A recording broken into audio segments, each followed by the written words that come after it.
As we close out this Black Music Month, we turn to an icon in Blackland. And now, as a brown person, you just feel so invisible. That's not tradition. Where we're from.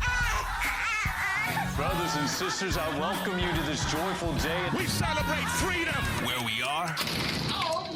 Get on the ground! I know someone heard something. And where we're going. We the people means all the people. The Black Information Network presents Blackland with your host, Vanessa Tyler. Hello, Miss Warwick. Hi, how are you? The last time we chatted was at your street renaming in East Orange. 3, 2, 1. Yep, it was an incredible day. Incredible. For the woman from East Orange, there is also a school there named after her, too. The musical talent from this New Jersey town and in her bloodline, including her late aunt, Cissy Houston, and late cousin, Whitney Houston. Of all the awards, multiple Grammys, including for Lifetime Achievement, NAACP Entertainer of the Year, Kennedy Center Honors, and being honored in her hometown ranks right up there. Amazing. And especially where they chose to put me, right there at City Hall. Your long and illustrious career even includes the time where Black entertainers had to hide their color, meaning your music had such broad appeal that a white girl's picture had to go on your album cover. Talk about those days. You know, it was a white girl that was put on one cover, and that was in Paris, France. The distributors for Scepter Records, Vogue Records, had never seen me. They only heard me. And they just thought I was a white girl for some reason. And because they had no photos of me, they acquired a model who looks nothing like me and put her on the cover of the Simply Played CD. And as it turned out, when I finally showed up, everybody was kind of in shock. Oh, is that really you? And yeah, it's me, and it happened even when I walked out on the stage of the Olympia Theater. It was an audible gasp from everybody in the audience because they had only seen that photograph. And I had to let them know, no, I am not a white girl. I'm not blonde, blue, and white. I am brown-eyed and teasingly tan. And from that day to this, they embraced me like no one else has ever embraced me before. Your career, the longevity of your career, and part of it, I believe, is because you stay so current. You're part of what's happening now, including The Masked Singer. Talk about that experience. That was a bunch of fun. And it was so funny because they had me dressed as something I am completely terrified of, a mouse. And I became Mommy Mouse. And the only reason I really allowed that to happen was she was so cute. The head on that mouse was adorable. And it was a bunch of fun to do the show. It's a very interesting show.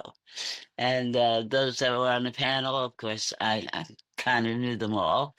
And the minute I opened my mouth, they all looked like, oh, I know who that is.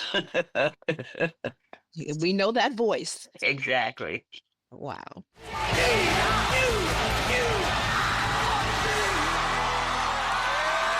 legendary Dionne Warwick.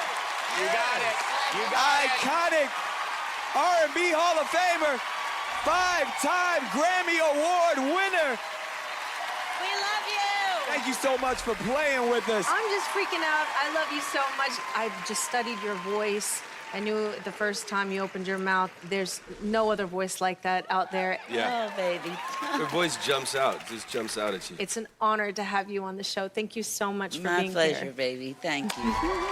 And everyone who knows anything knows there are two people you don't mess with on social media. 50 Cent is one of them, and Dionne Warwick is the other. Talk about your social media posts. I got involved because of me seeing what our children, literally, insofar as I'm concerned, were writing and saying to each other. And it was not a very pleasant thing to look at. And I said, well, somebody got to say something to these babies. And I decided to make my presence known. And I let them know there's a grown up now in your presence. And we're going to have to start thinking about how we word our issues here. And I want you to continue to say what you got to say, but there is a way to say it. And that's what I expect to hear from and see from my babies, okay? And I said, you're going to ask me questions, and I'm going to answer them, and I'm going to ask you questions, and I expect answers from you. And I said, and above all, when we end our conversations with whomever it is you're conversing with, always end it with a smile. And they fell right into that category with me. And they named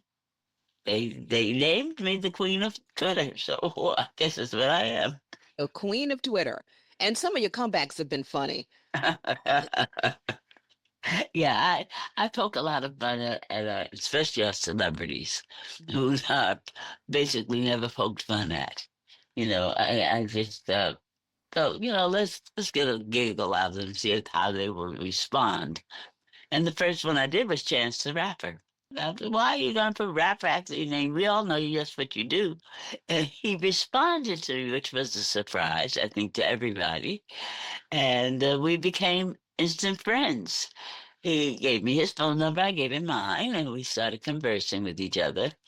And I finally asked him if he would mind if he'd like to record with me. And he jumped at the opportunity, and we did. Life is full circle and bringing you back to the Apollo. It's been 60 years since you've been on that legendary Harlem stage. One night only, June 27th. Talk about how that came about and what we can expect to hear.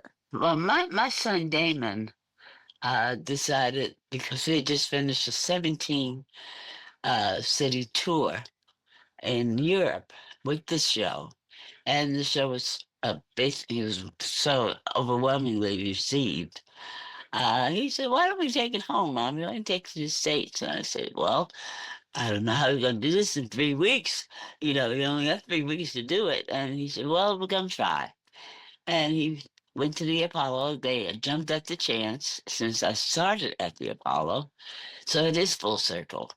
And the last show in the Apollo that night. They're closing the Apollo doors after that to renovate the room. What people now will get the full story on. It's no more, oh, I thought, or didn't you, or I heard. Yeah, but you didn't hear it from me.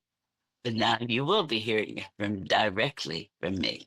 The title of the show is Don't Make Me Over, which of course is after your classic. Don't Make Me Over was my very first recording. It was my first time on the international and national charts. And I think it's a song that I sang for the first time at the Apollo.